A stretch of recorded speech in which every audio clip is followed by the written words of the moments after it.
Assalamualaikum warahmatullahi wabarakatuh. Perkenalkan, nama saya Nur Saskia Titania, NPM 202121500084 dari kelas S5A. Video ini saya buat sebagai tugas puara dan saya akan membahas mengenai buku yang telah saya baca yang berjudul Cara Praktis Belajar Pidato, MC, dan Penyiar Radio. Buku ini ditulis oleh Ristina Yani Puspita dengan jumlah halaman 156 halaman yang terdiri dari 4 bagian. Pada bagian pertama yaitu membahas mengenai pidato, bagian kedua membahas mengenai MC, bagian ketiga membahas mengenai penyiar radio, dan pada bagian terakhir membahas mengenai public speaking. Langsung saja kita membahas pada bagian pertama yaitu pidato. Di buku ini dijelaskan bahwa pidato adalah salah satu media penyampaian pesan yang memegang peranan penting. Pidato juga merupakan penyampaian gagasan, pikiran, atau informasi kepada orang lain secara lisan dengan metode-metode tertentu. Terdapat 3 tujuan berpidato. Yang pertama yaitu pidato informatif, bertujuan untuk menambah wawasan pengetahuan pendengar. Yang kedua, pidato persuasif, bertujuan agar orang mempercayai sesuatu untuk melakukannya. Dan yang ketiga, pidato rekreatif, tujuannya yaitu selain menghadirkan pesan atau informasi, juga untuk membuat pendengar terhibur. Pada buku ini juga menjelaskan terdapat 4 metode dalam berpidato. Yang pertama yaitu impromptu, di mana penyampaian pidato tanpa persiapan. Pembicara menggunakan cara spontanitas yaitu improvisasi. Lalu yang kedua yaitu metode ekstemporan, menjabarkan materi yang terpola. Dari materi yang digunakan harus dipersiapkan garis besarnya dengan menuliskan hal-hal penting. Lalu yang ketiga ini ada metode naskah, di mana pembicara membaca teks naskah yang sudah dipersiapkan. Lalu yang terakhir yaitu metode menghafal. Ini dilakukan tanpa menggunakan teks dengan cara menghafal naskah yang sudah dibuat terlebih dahulu. Dalam membuat naskah pidato harus memperhatikan hal-hal yaitu seperti memilih topik, lalu merumuskan judul, lalu membuat pembukaan, mengembangkan pembahasan, dan yang terakhir itu penutup pidato.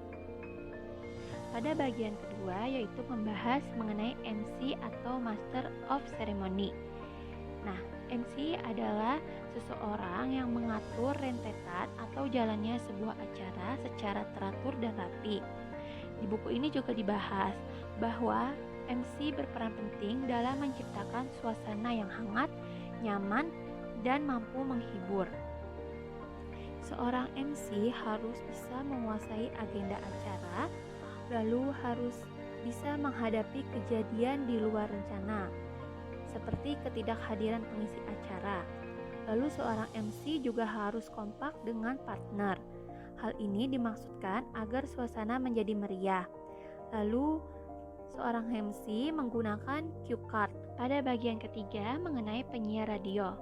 Penyiar radio memiliki tanggung jawab dan profesional akan pekerjaannya sebagai penyiar, yaitu harus bisa menghibur pendengar.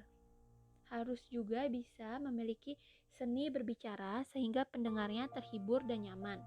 Kecakapan yang harus dimiliki oleh penyiar yaitu gaya berbicara yang unik, hobi mengobrol, sifat humoris agar pendengar tidak bosan. Bab selanjutnya yaitu mengenai public speaking. Public speaking ini mengambil peranan yang sangat penting dalam penyampaian informasi dan teknik komunikasi yang sangat dibutuhkan oleh semua orang dalam berbagai bidang kegiatan. Di buku ini dijelaskan mengenai cara public speaking, yaitu seseorang harus menghilangkan rasa takut yang ada pada dirinya. Lalu tingkatkan rasa percaya diri. Lalu kita harus menguasai tipe-tipe pembicara. Lakukan latihan terus-menerus dan hindari gerakan tubuh.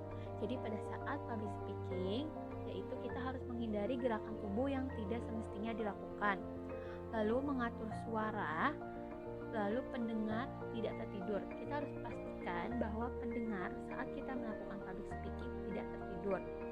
Lalu ketahuilah materi yang akan kita sampaikan, lalu kita dapat mengatur waktu dengan baik. Baik, untuk materi yang terdapat di buku ini sudah cukup, dan kesimpulan yang saya bisa ambil yaitu pada buku ini semua orang pasti membutuhkan public speaking yang baik itu untuk acara formal maupun non formal, dan kita dapat melatih public speaking sesuai langkah-langkah yang ada di buku ini. Jadi jangan takut memulai untuk mencobanya, karena semua orang pasti bisa melakukan public speaking dengan baik. Baik, sekian yang dapat saya sampaikan mengenai materi pada buku Cara Praktis Belajar Pidato, MC, dan Penyiar Radio yang telah saya baca. Mohon maaf apabila terdapat perkataan yang kurang jelas. Terima kasih. Wassalamualaikum warahmatullahi wabarakatuh.